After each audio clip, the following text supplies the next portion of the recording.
overall in the past 10 years to be much worse than we all anticipated. And that, this year's and next year's, better growth than expected are nothing to be particularly happy about. It's just the calm before the storm.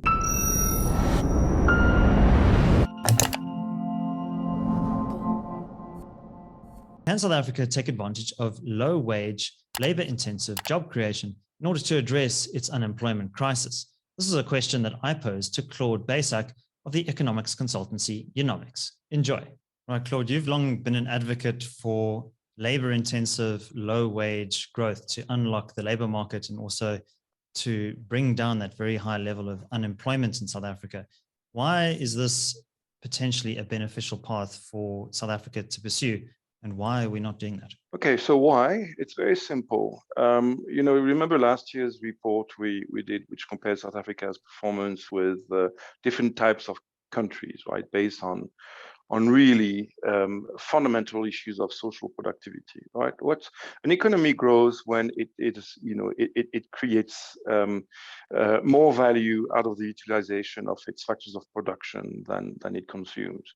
It stops growing when the value of the goods and services it produces is inferior to the value of those used, right?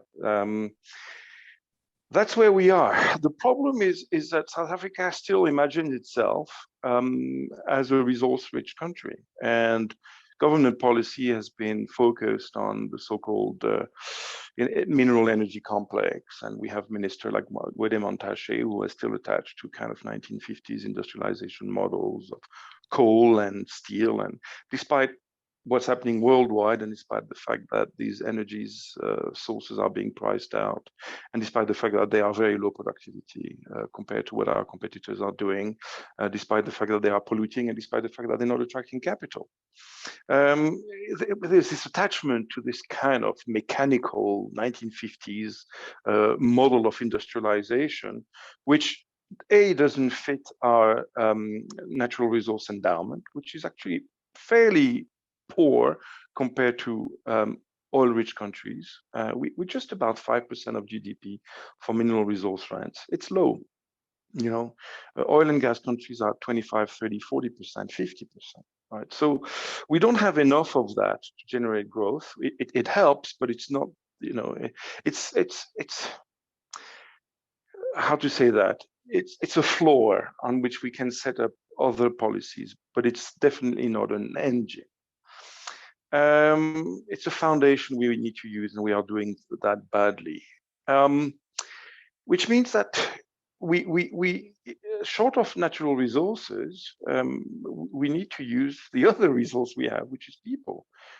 Countries grow either because they have lots of people who can be employed fairly cheaply and then get upscale. This is the Bangladesh model, which is now working extraordinarily well, and was the Taiwan model and the Korean model back in the 1960s, 70s. Enjoying this analysis? Click here to sign up for our 30-day free trial for more content from the CIA. Or they grow because they have high levels of human capital, right? Though they have large numbers of highly skilled people, engineers and technicians, and they manufacture things or provide services that the world want. That's kind of the Israel growth model now. And obviously it's how most of the so-called advanced economies are. Or you have natural resources. And then if you want to depend on them, you need to have 20, 30% of your GDP generated by that. So it can subsidize everything else. Right now, we're neither a resource-rich country, nor a capital-intensive country, nor a labor-intensive country. We're nothing. I mean, in terms of where we sit compared to other countries that have done well, we're nothing. We're very much like Argentina and Greece in the sense that we don't have enough people working, generating enough revenues and generating enough value added across productive industries and exporting them to be a sustainable country. And when that happens, well, you have the kind of crisis they've experienced.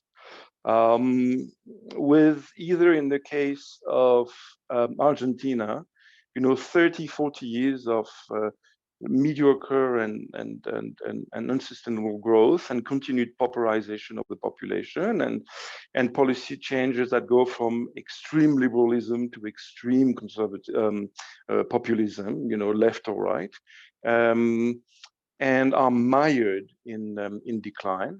Or you have countries that rapidly decline, like Portugal had, and then recovered, and Greece had, and seems to be beginning to recover.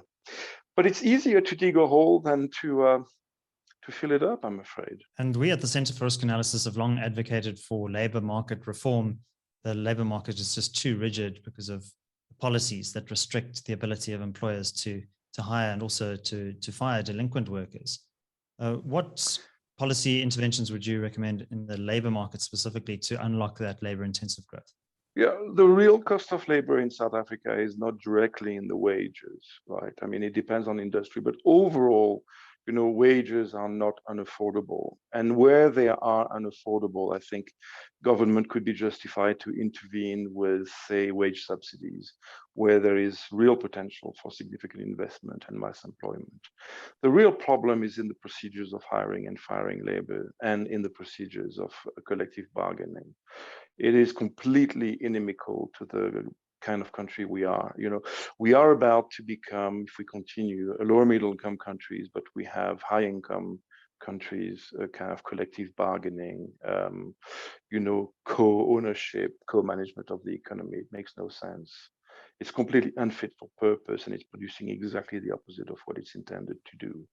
It was designed for a social democracy, but we have failed to become a social democracy. We are a democracy, but the only social aspect of it is that government is subsidizing the poor, and to greater and greater or to lower and lower returns, considering the amount of violence and July's lootings, right? It's not working. So we need to really, really zero in on reducing the indirect cost of labor, right? Is really what we need to look at. The possibility of, rather than paying basic income grants and continue to pay people to effectively not work, we should entirely reform the welfare system so that it is geared towards two things. One, stabilizing society, and doing so by addressing the great distress of the population. And two, subsidizing the gainful employment of people so that we can generate positive value added of that. And we need to do that on such a scale that we can employ not 200 or 300,000 people or 20,000 people like the costly SEZs do, but literally millions of people. And not behind the kind of protective curtain of,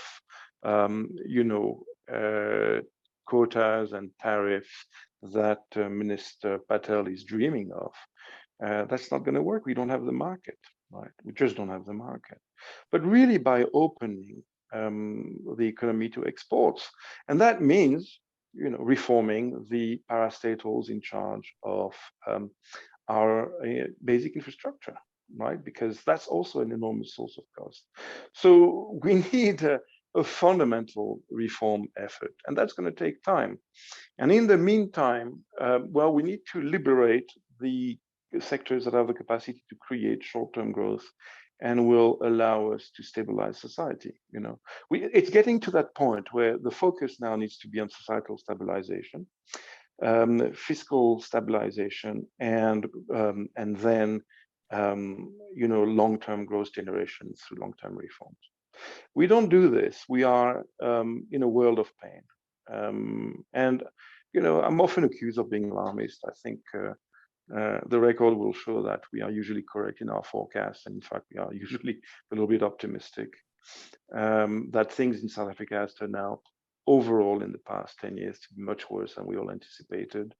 And that, this year's and next year's, better growth than expected are nothing to be particularly happy about. It's just the calm before the storm.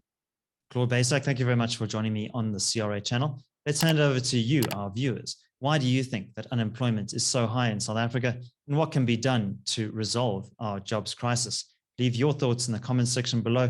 Don't forget to like this video and subscribe to the channel if you haven't done so already. My name is David Ansara. This is the CRA. Until next time, take care.